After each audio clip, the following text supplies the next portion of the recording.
Je vous emmène en Amazonie, sur une île entre l'Atlantique et le fleuve Amazone, l'île de Marajo. J'ai découvert cette île lors d'un tournage des Trains pas comme les autres. Une partie de cette île est une sorte de Camargue tropicale, une terre plate, marécageuse, beaucoup d'eau, de végétation et une police un peu particulière. Là-bas, les patrouilles se déplacent en buffles, de gros buffles massifs, noirs, un peu pâteaux, avec un air paisible mais très musclé, genre puissance tranquille. Je les ai suivis sur une mission un matin, une mission qui consistait à aller patrouiller dans les champs pour surprendre les éventuels voleurs de bétail. Me voilà donc perché sur un énorme buffle. Pas tout à fait rassuré au début, mais la bête est plutôt calme.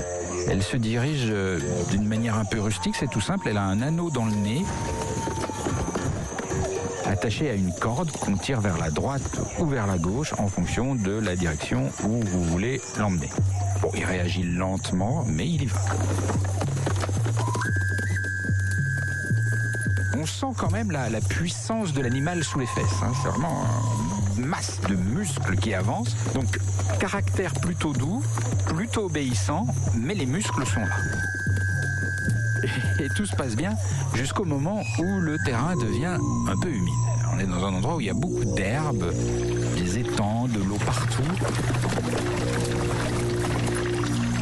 C'est très marécageux. Et marécageux, c'est un peu insuffisant comme terme.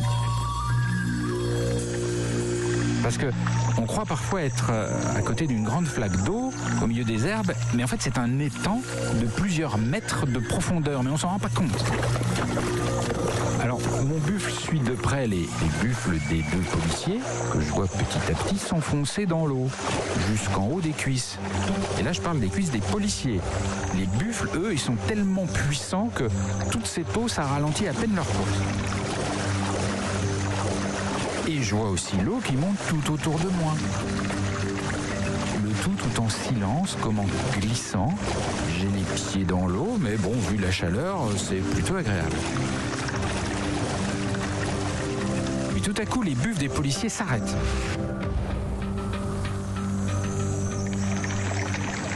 Ils s'arrêtent pour me laisser passer devant. Les deux agents ont un petit sourire en coin et donc je devine qu'il y a quand même un petit guet-apens. Mais bon, comme ils sont sympas, je fais semblant de rien et ils m'invitent à continuer à avancer. Et là va se produire quelque chose d'incroyable. Il y a de plus en plus d'eau, c'est de plus en plus profond. Et donc tout à coup, mon buffle n'a plus pied. Et il s'enfonce entièrement sous l'eau. Et je comprends pas ce qui se passe. Il n'y a que moi qui dépasse. Le buffle est entièrement sous la surface de l'eau.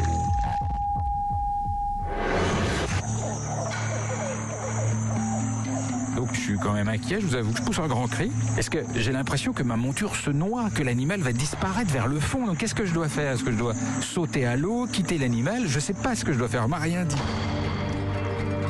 J'imagine un moment que je vais abandonner mon buffle à son sort tragique et puis je regarde la situation. Où sont les berges? Est-ce que je vais devoir nager longtemps?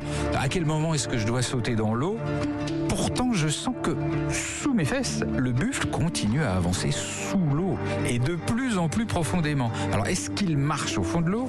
Est-ce qu'il nage? Et c'est incroyable. Je sens qu'il nage. Il progresse d'une manière calme, uniforme, comme un nageur paisible en apnée. La sensation était absolument unique. C'est comme si j'étais assis sur un sous-marin dont je serais le périscope. Et comme ça, j'avance sans bruit vers une zone où l'eau est de plus en plus profonde. C'est complètement fou. Et je me demande combien de temps mon buffle va pouvoir tenir ainsi en apnée, sous l'eau. Donc je me retourne vers les policiers qui me suivent à distance en rigolant.